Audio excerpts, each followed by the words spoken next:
Друзья, сегодня я хочу предоставить вам прогноз известного астролога Светланы Драган на осень 2022 года. Попробуем рассмотреть происходящее не столько с точки зрения метафизики, сколько с точки зрения прикладных экономических и геополитических обстоятельств. Начнем с того, что в июне 2018 года проходили встречи Большой Семерки, на которых обсуждались важные вопросы по перестройке финансовой системы.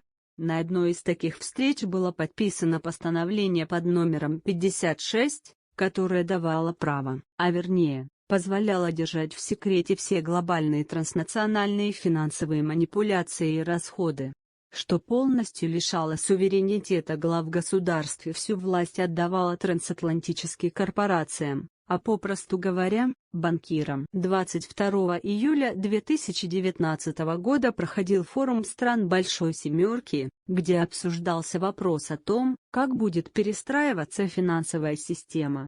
И вопрос криптовалюты обсуждался особенно, они проголосовали за план, называемый перезагрузкой. Это плановый тотальный сброс мировой экономики. При этом опять же, лидеры стран, правительства, теряя свой суверенитет, получили ограничения в вопросах ликвидности своей экономики и прочих ресурсов, и руководители центральных банков становились теми, кто должен будет диктовать все правила игры. Была намечена перестройка валютной системы, в этом должны участвовать центробанки, практически берущие под свой контроль функции казначейства. Затем, в сентябре 2019 года Российская Федерация выходит на рынок РПО и начинает рушить экономику. Рушатся все малые предприятия, средний бизнес и все, что создавало не столь жесткую вертикаль власти, давало кислород бизнесу. Обманным образом все объемы экономики стали консолидироваться, и весь малый бизнес стал переходить в руки корпораций. И чтобы окончательно создать жесткую технократическую модель власти, тотальную вертикаль, все это требовало оцифровки. Эта система становилась все более приоритетной. В этой системе люди всегда находятся под жестким контролем, и это значит, что выигрывает тот, у кого есть полный список данных. Знание и интеллект наполнится за счет данных, данные — это новая нефть, новое золото. При этом обычная экономика закрывается. Это все переходит на уровень искусственного интеллекта, который живет этими данными. И вопрос конкуренции здесь только в наличии этих данных, это централизация богатства, и этот процесс заведомо должен содержать в себе катастрофический режим приведения в исполнение этого плана, это война. Сначала банкротятся представители малого бизнеса, поглощение этого рынка. 22 июля 2019 года было принято решение остановить экономику. Нужно было свертывание экономики, при этом вся власть централизуется, и то, что мы видели в отношении политических событий, вызвано частью этого плана. Все мы видели, что происходило в начале 2020 года. История здоровья, в кавычках, тоже была частью этого плана, где тема данных, искусственного интеллекта, подчинения путем цифрового контроля, с биологическим оттенком, тоже входили в этот план. Я, конечно, не говорю о том, как эти вопросы решались в метафизическом плане.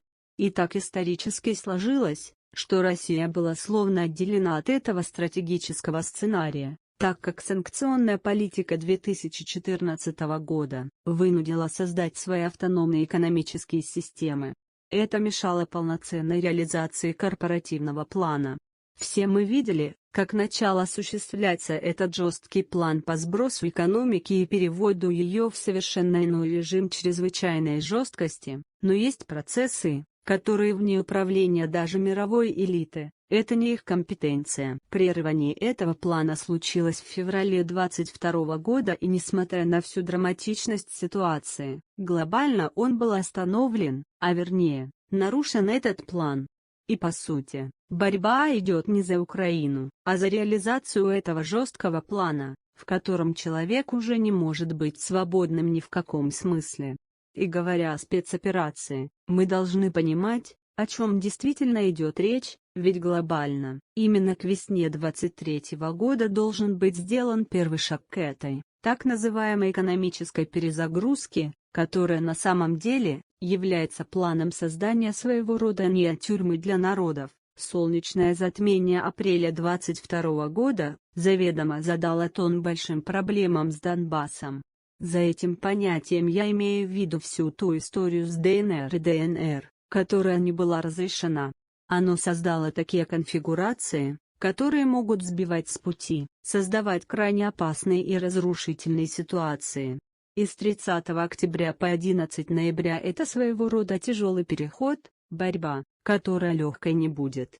Этот порог нужно будет преодолеть, но будут и яркие просветы. Например, 30 сентября, который одушевит победами, хотя и не окончательными. Вообще до конца сентября сложно будет ориентироваться и, видимо, эта тенденция этого времени не будет отражать реальность, которая начнет происходить с октября. И особенно сложное время для России будет в районе 22 сентября, да и 22 ноября, или в промежутке этого времени. Вообще осень — это самый трудный поворот. Он не быстрый и драматичный для всех сторон, и только после конца ноября станет понятно, что основной этап борьбы пройден. А подробности будут таковы, что в 20 числах сентября Украина получит подкрепление в районе 25 сентября, России может быть нелегко. Вообще, в районе 22 сентября, для России наступит время довольно жестких ограничений и давления, и я не исключаю, что на российскую элиту будет оказываться неоднозначное давление, чтобы склонить ее к определенным шагам. Но Россия не отклонится от своего пути. Хотя в это время в России могут слышаться новости по очередному выходу из игры прежних политических лидеров. Также будут обсуждаться и новые экономические подходы, конструкции, в условиях сильного напряжения и ограничений. Если это будет интересно, то можно выделить особые даты, напряжение мощного давления на Россию и словно сигналы свыше, к необходимости менять политический и экономический курс страны, будто намекая, что внутренние вопросы требуют не косметической, а радикальной перестройки во всех сферах управления и экономики. Это будет крайне сложно для страновой политики. Так это видится вблизи таких дат, как 22 сентября, 7 октября, 7 ноября и 22 ноября.